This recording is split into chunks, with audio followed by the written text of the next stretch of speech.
Boxing Truth here, back with another video. Make sure to smash that like button, like, subscribe, all that good stuff. Make sure to follow me on Twitter. Alright, Edgar Berlanga has copped himself a Dazn bag, has really set himself for life and his children for the future, signing most likely a lucrative deal with Eddie Hearn. Of course, shit could hit the fan. He could lose a building fight that he gets set up with. It's going to be an interesting transition from going from top rank, dealing with some of the best guys in the business, being built by them. I think they're the best at what they do. Well, at least one of the best. I mean, if I'm a prospect, I want top rank matchmakers building me. Eddie Hearn's matchmakers are not as good. There's no doubt about it. They've had some fuck ups, some slip ups, but they do make real fights, and that's as a boxing fan, that's all you could ask for. Not scripted showcases or predetermined outcomes that we see with other promotional companies. I'm not saying that Matchroom is innocent of that, but we see it more often with other certain promoters. At least Eddie, from time to time, does make real fights, and I appreciate that. So Berlanga signs a Dazn bag with a promise of a Canelo fight. It was pretty simple. He either had PBC, Matchroom, and Golden Boy to choose with. I'm sure his manager, Keith Connolly, sat him down and pretty much explained, do you want to get your ass whooped by Munguia, David Benavidez, or Canelo Alvarez for the biggest purse? What you want to do? And if he's going to get his ass whooped, it might as well be for the biggest payday. Now, there was reports about Berlanga splitting from Top Rank because they didn't have the same philosophy. They wanted to go at a faster pace, at least according to Berlanga and his team. Of course, Top Rank felt different. They didn't feel he was ready, and they're right. I don't think Berlanga is ready for any type of serious top challenge in this middleweight division. Still needs to, he needs some polishing. He needs some confidence boosters. And he needs a real fight, significant fight, where he can win, or he won't be as counted out. This is going to be interesting. I mean, I think Eddie Hearn and her matchmakers have a tough job here. They got to convince the public that Berlanga is not just competitive, but just has a chance against an aging Canelo Alvarez. Now, Canelo is getting older. I wouldn't say he's in his prime anymore, especially after his last performance, but he still has enough left to beat the hell out of Berlanga, at least right now. All Berlanga needs is a couple of solid wins, and maybe people won't be as disgusted with a potential matchup between Berlanga and Canelo. Look, Berlanga does move the needle, especially early in his career. He's done good gates in New York. When he fights, there's a buzz. I mean, in terms of casuals, I mean, people actually mention, yo, is Berlanga fighting tonight? You know, people that I deal with in my life who are not big boxing fans. So when a casual brings up a boxer's name, he's definitely doing something right. But is he a good enough fighter?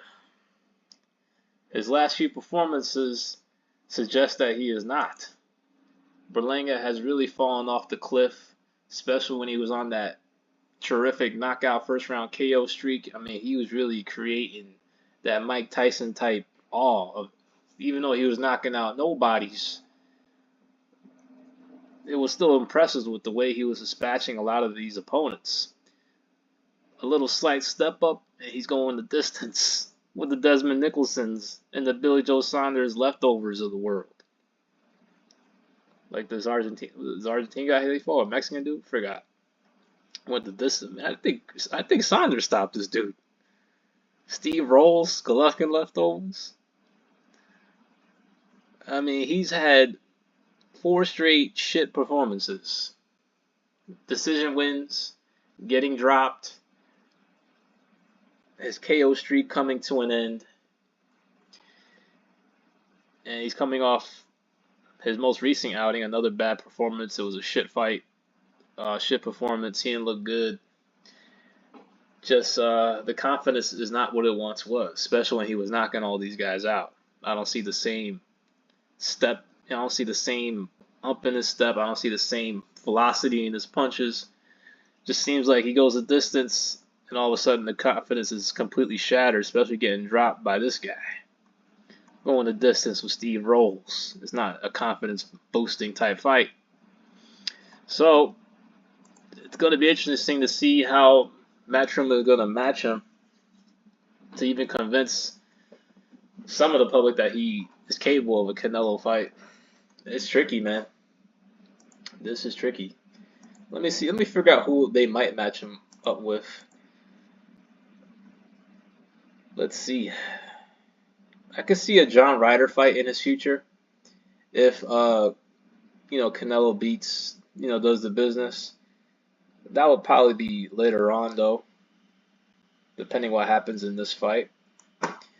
Gongora is another possibility. This is a respectable fight, a real fight, a contender in Gongora, who is a pretty good puncher, experience, big for the division.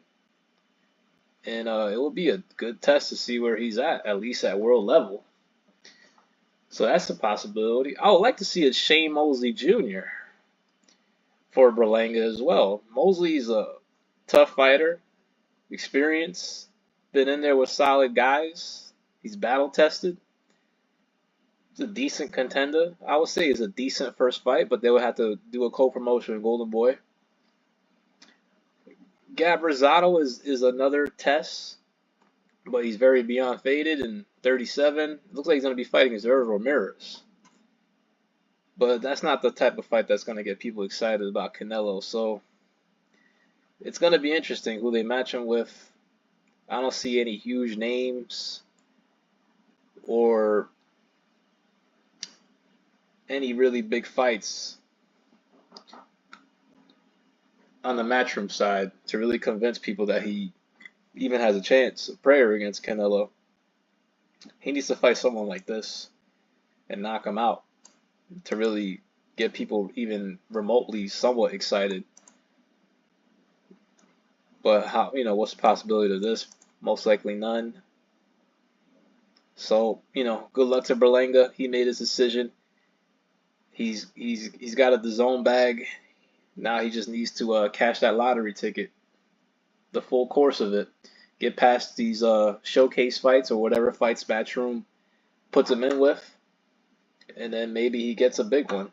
Who knows if Canelo's even on board, but if there's money to be made, a Mexican-Puerto Rican rivalry, I'm sure Eddie Hearn will dress it up very well, nice and well, and offer Canelo a bag to dispatch of Berlanga once and for all. Or maybe Canelo will be beyond past it when that fight happens. That's also a possibility. So, Berlanga has a lot of work to do. He's still young. He can still improve. But for what I've seen so far, I don't have any faith. I don't have any much belief. I just think he is what he is. Another okay fighter.